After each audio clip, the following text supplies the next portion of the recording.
It's the Joseph Bristol Show. If you enjoy the video, hit the like. If you want to see more, be sure to subscribe. Welcome to another episode of the Joseph Bristol Show, where I go over different aspects of our society and the world and life that I think need changing or adjusting. And I just share my ideas and my thoughts with the world, with you, the internet, so that you too could think that these things need changing and adjusting, and we can make a better world to live in, man. Ultimately, that's really what the goal is. And honestly, to find people that feel and think the same way that I do, so I don't feel so alone on the planet. But nonetheless, on today's episode, I want to talk about self-love, right? So over the last month, I've gone through a major change in my life. Like, I flipped the whole script. I did a whole 360. And it was kind of hurtful. I'm not gonna lie to you. The change came about through hurt, right? So, but before the change, there was another change. It's like three changes.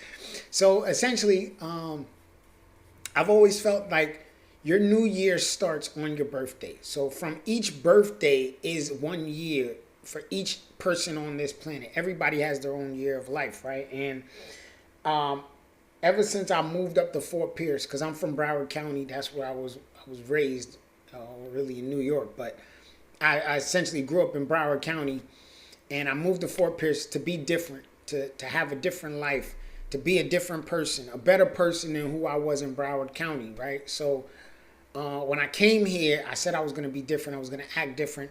I was going to be a better person. And I started that process. I really did. And every year, my life was slowly getting better. I got a car. I got a new job. I got a college degree. Like, every year, I was just getting better and better and better and better, improving my life. And it's not her fault. Then, I met this girl, and, I fell into her.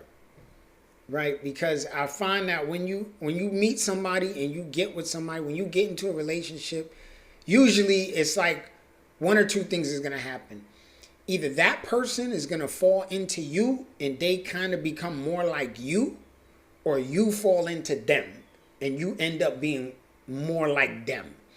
But the chances of both of you staying completely different and the same that you were when you met each other is very slim. It's not likely to happen. Someone is going to change along the line and drift more towards the other person. You know what I mean? And I ended up drifting more towards her way of living and thinking, and it kind of threw me off track a little bit for that year. Right, and some change. In which case, again, I'm not blaming her for anything. I actually love her. I still love her, So if she's watching this, I still love you, girl. I still love you. I should edit that part out, but whatever. So, which is funny because I might look at this 2 years from now, 3 years from now, and I'm gonna totally laugh about it. Like, bro, what were we so obsessed with that about? Or maybe me and her end up back to whatever. So today's episode is about self-love because, like I said, I went through a whole change over this last month of not being with her anymore, because it's been a month that I've been without her, right? And my life has changed a lot. Like, I've changed a lot.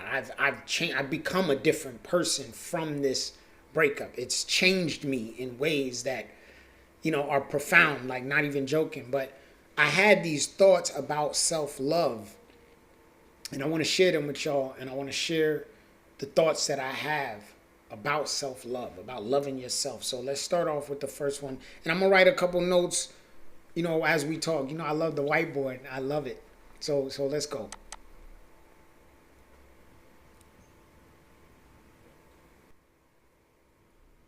Self-love is so much deeper than just, taking care of yourself, brushing your teeth, making sure you look good, buying yourself nice clothes, fancy stuff. Self-love is so much more. Like, I'm learning that it's not enough to do those things for yourself, because I do those things for myself, but I stop and I think to myself, But what about the other parts? Don't you deserve love? How you pour into other people, how you're always willing to spend $1,000 on a necklace for a girl that you like, but then your own birthday comes around and you're like, oh, I'm just going to do something basic, something simple. Like how you're ready to give so much to other people, so much of your time and your energy, you're ready to give to other people. But what about yourself? What about your own dreams, your own goals? You're ready to go help somebody with their stuff, and you have dreams and goals of your own, but you don't work on it. You don't work on it. You will speak life into other people, but then you're harsh and you're mean to yourself. Like, oh, I'm dumb. I made it. Oh, look at this mistake. In which case, I hate negative self-talk. I tell everybody, don't do that. Be nice to yourself. You are your best friend. You don't have to be your own enemy. You are your best friend. But like, self-love is so deep. It's so much deeper than that. Self-love is like embracing all sides of yourself. They call it shadow work. But that is self-love, to embrace the negative aspects of yourself and understand that that is you. And if you don't want to be that, then you don't have to be that. You can be different.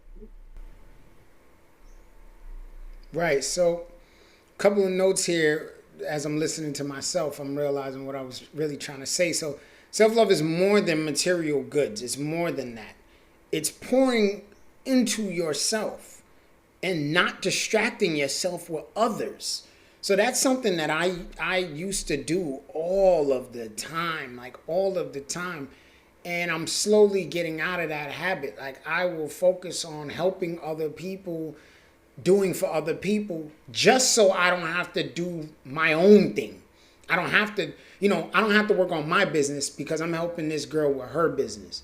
I don't have to go to college because I'm helping her focus on her going to college. So I'm distracting my mind.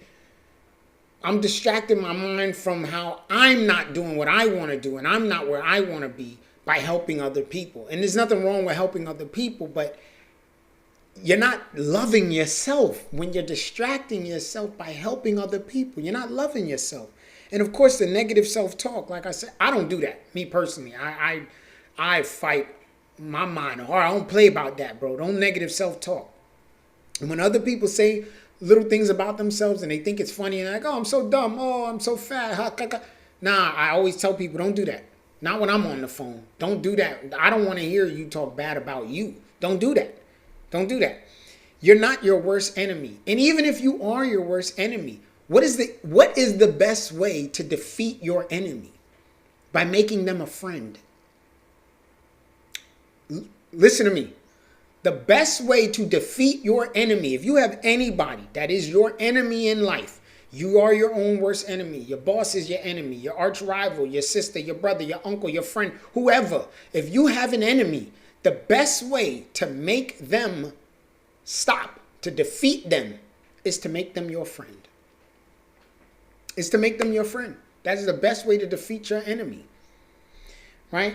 And then, of course, accepting you as you and growth is a part of self-love. So accepting again, shadow work, accepting that, hey, this is who I am.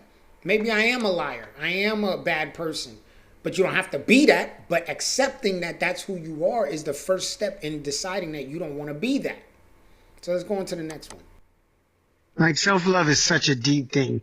Like, when you just really break it down, because I used to get upset with my sister because I'm always telling her, well, back in the day when she used to like borrow my money and ask me to help her do stuff and things like that, and I would get mad because I'm like, yo, you're not putting yourself in a position to help me. Like, I think about you all the time. I save money. I'm stacking up my money so I can help my people, so I can help you, so I can help my mom, so I can help my family when they call me, when they need me. But who's going to help me? Who's going to be there for me? If I'm always trying to make sure that you're straight, that means that you're never in a position to make sure that I'm straight. And you're not trying to put yourself in that position. But as I'm thinking about it, real self-love is me putting myself in a position to make sure that I'm straight. So I'm supposed to take care of me first. I'm supposed to take care of me first. You know, like my mom used to tell me, always take care of your house first, and then you worry about everywhere else. Clean your own house first, and then you can go to your friend's house and help them clean so they could come outside and play. But you can't go to your friend's house, help them clean, and you go back home and your house still dirty, and now you got to clean your house by yourself. That's crazy. That's a part of self-love. Taking care of yourself first. Not just putting yourself in a position to help others, but putting yourself in a position to ensure that you can help yourself, that you can take care of yourself. That goes back into taking care of your future self. Thinking about your future self, being nice to your best friend. And your best friend in the whole world is you. You are your best friend because you've been with you since day one, and you will be with you at death. Right. So that's a fact. You was with you when you was born, and you gonna be with you when you die. You are your best friend. You might be your worst enemy, but you are also your best friend. You are both. And like, basically what I'm saying here is considering yourself when you consider others. So like I said, I used to always like save up money and put things aside because I'm like, okay, my sister usually she need help. So I'm going to save up some money so when she called me, asked me for help, I got it. I'm there to be able to help her. If my mom called me, I can help her. If anybody called on Joseph, I'm going to have the money to be able to loan it to them and help them. People used to call me all the time. But this is also a part of being able to say no. No, I'm not giving it to you. No, I'm not helping you because I'm helping me, right? So building yourself for your future self and for others so you could do both. Once I realized I could do both, that's what I started to do. I'm like, I'm saving money to be able to help my sister and my mom and my family and my friends if they need my help. But I'm also saving money to help me, to help my future self, to help the me 9 months from now who lost his job and doesn't know what he's going to do. Thank God I got a stash of money put away. And a part of helping yourself is taking care of your health, saving your money, dieting correctly. When I say taking care of your health, I'm talking about exercising, meditating, eating good. That's a part of dieting, eating as healthy as you possibly can. You know what I mean? Like, people don't want to be healthy. They don't, and they think it's cute. Like, it's like, oh yeah, I eat fried chicken and drink soda every day. I don't even drink water. And they proud to say that. Like, they're proud to say that. And then you're like, hey, do you want to go for a walk every day? Do you want to exercise together? No, I ain't doing no exercising. I don't do that. And you're proud of yourself. You're proud of that. That makes you feel good. People will know, oh, my mom got heart disease at 50. My uncle got heart disease at 50. My family is prone to heart attacks. And they're eating fried chicken at 10 in the morning and drinking Mountain Dew at 9 o'clock in the morning every day. So you know your family is prone to these things and you're still not going to take care of your health? You know you're lactose intolerant, but you're going to eat cheese anyway because it tastes good, but it's bad for your health. You're literally destroying your body because something tastes good. And that doesn't, to me, that's so dumb. That's dumb. That doesn't make any sense. You know, people used to get upset with me when I would get angry about obesity. Obesity is a choice. You're choosing to be this way. You're going to tell me at some point you didn't stop and look in the mirror and say, man, I'm packing on the pounds. Might be time to take it easy. And I understand that it's hard to eat healthy. It's hard to exercise. It's hard to find the time to do these things. Eating junk food tastes good. It feels good. It's comfort food. But your health is your wealth. You want to die early? Worst off, you want someone to love you. So how fair is that you would eat unhealthy, not exercise, not diet, not take care of your body, and then expect someone to fall in love with you and stay with you and watch you die? All right, let's go on to the next one. Self-love is like you used to be a hoe. And you know you don't want to do that no more. So you start changing your ways. And the only women that you talk to are girls that have whole tendencies, like behaviors it's a good example, but let me change up my example. So you used to be a street dude, a gangster, a thug, selling dope, whatever, but you was just in the hood, living that hood lifestyle, living that ghetto lifestyle. You don't want to do that no more. Now you're ready to change your life. Get your little job. You start reading books. You're trying to talk proper. You stop, using slang. But it seems like the only women that you're attracting to you is hood chicks, ghetto chicks, that hood chick mentality. And you deal with those type of girls. Like, you're like, okay, I'm gonna give her a chance. Maybe she's gonna change. Maybe she'll change like how I changed. She's gonna see the light. Okay. So there's a couple problems with that. But also I'm thinking to myself, it could be that because you feel like you came from this place, you deserve this thing. But you're lacking a deep sense of self-love. You don't deserve a ghetto chick just because you used to be ghetto. You're not like that anymore. So you deserve something better than what you used to be. Same thing, like I said, you used to be a player, a hoe, whatever, but you don't want to be like that no more. That don't mean you got to mess with girls that are like that. Yeah, they might change, but why wait? Let them change and come and find you. You don't have to deal with what you used to be. Very deep thought, serious thing, but I'm going to get into that, but I remember I made one right after that. Self-love is forgiving yourself. It's understanding that you change, that you don't have to be the same person that you've always been. That, okay, I used to be a hoe. I used to never be monogamous. I used to lie and manipulate people into doing the things that I want them to do. I used to be those things, but I'm not that anymore. I don't want to be that anymore. And I forgive myself. I forgive myself for hurting other people. I forgive myself for hurting myself. I forgive myself for being this person that I knew I didn't want to be, but it was easy to be that person. That's a part of self-love. It's a part of looking deep within yourself and forgiving your past, forgiving your old self.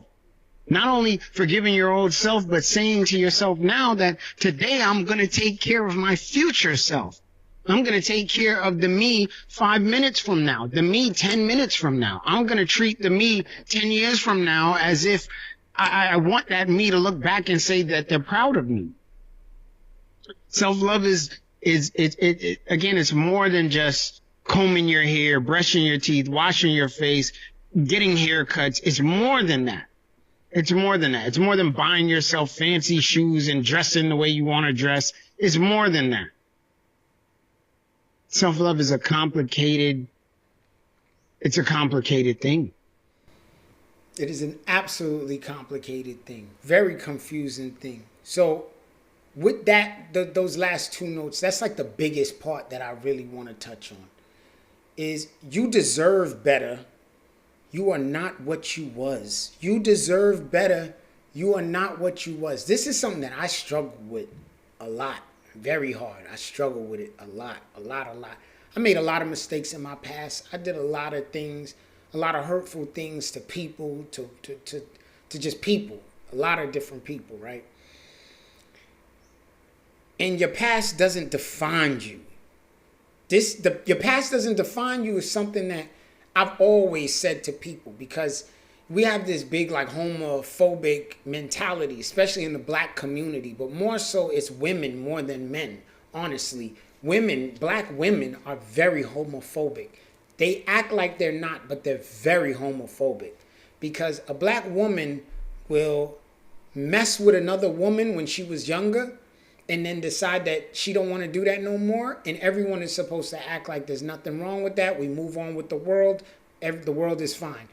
But that same woman will meet a guy who used to mess with men and doesn't do that anymore, and she will say, oh, I'm not dating him. I can't date a guy who used to mess with men. But you did it. You did it. So you're going to hold his past against him for what? Because that's homophobic. That's literally the definition of homophobia. You're saying that because this man did or practice forms of homosexuality, that he is not worthy of your love now, even though he doesn't do that anymore. So his past is defining him. But these are the same women that will get upset if you say, well, oh, how many men have you slept with? Oh, nah, I don't want to be with you. I'm not messing with no girl who been with 10 guys. You slept with how many dudes? Oh, you did what? You had a train ran on you? Oh, you did 2 men at one time? Oh, no, I ain't messing with you. So your past doesn't define you. What you've done in the past, that doesn't, because you lied, doesn't make you a liar. You're a liar because you keep lying. You're still doing it. You have not stopped. That's why you're a liar. You're not a liar because you lied in the past. Your past doesn't define you, and no one should hold that against you. So, that's a very important thing, man, and that's something that I struggle with. Again, my past. I've done a lot of things in the past. You know what I mean? I done hit people, I stole, robbed people. I done lied, manipulated. I've done a lot of hurtful things to people. You know what I mean? And like, I'm not that person anymore. And I'm not proud of these things that I've done, and I'm sorry that I did those things. But hey, man, there's nothing I can do now. I can't take it back. It's already over with. I did it. But I don't do that. I don't do those things anymore. And I try not to put myself in a position to do those things. And I don't advocate for those things. You know what I mean? Like I've changed my ways. And then also, to the example, waiting is not self-love. Hurting yourself is not self-love. So like I said, if you used to be a street dude, but you're no longer a street dude, now you straight and narrow, you're a square, you're boring, because that's what hood chicks would say. Oh, he's boring. He go to bed at 9 o'clock. He don't go to the club. He don't drink. He don't smoke. Oh, he's boring. Because you don't do those things, but you meet a girl that does, you thinking to yourself, well, maybe she'll change. Maybe she'll see that she don't have to do those things. She doesn't need the validation of men by going to the club. She doesn't need the validation of men by dressing the way that she dresses. So I'm going to wait for her. I'm going to show her. I'm going to teach her. That's a form of lacking self-love. If you love yourself, why would you wait for her, bro? Let that girl live her life. Let her get all the validation she needs from as many men as she needs. And one day she's going to wake up and she's going to realize, oh, I really don't need the validation of men. I really don't need the attention of guys looking at me and gawking and, oh, hey, I don't need all of that. I don't need that.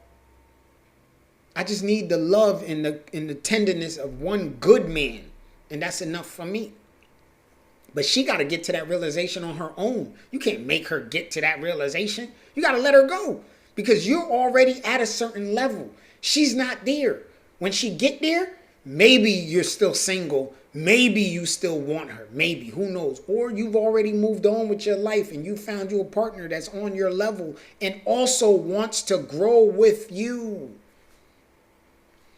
Other part, wanting to be better will help you to be better. So forgive your past self. Grieve the change, but don't dwell in it.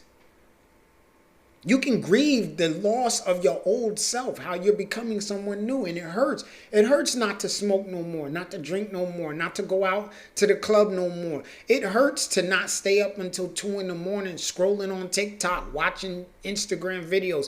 It hurts to not watch TV, but instead sit down and read a book. That stuff hurts, especially in the beginning when you're not used to it. It hurts. It hurts. But so grieve that loss. It's okay. But don't dwell in the loss, but grieve it. Feel sad about it. Let that, it's all right, bro. Forgive yourself. Forgive your past self. Let go and be who you see yourself to be. Fake it till you make it. With that being said, man, the episode way too long. I want to thank you all for watching another episode of the Joseph Bristol Show. And let's all remember, man, we all out here trying to do the same thing. Survive, be happy. Y'all stay blessed.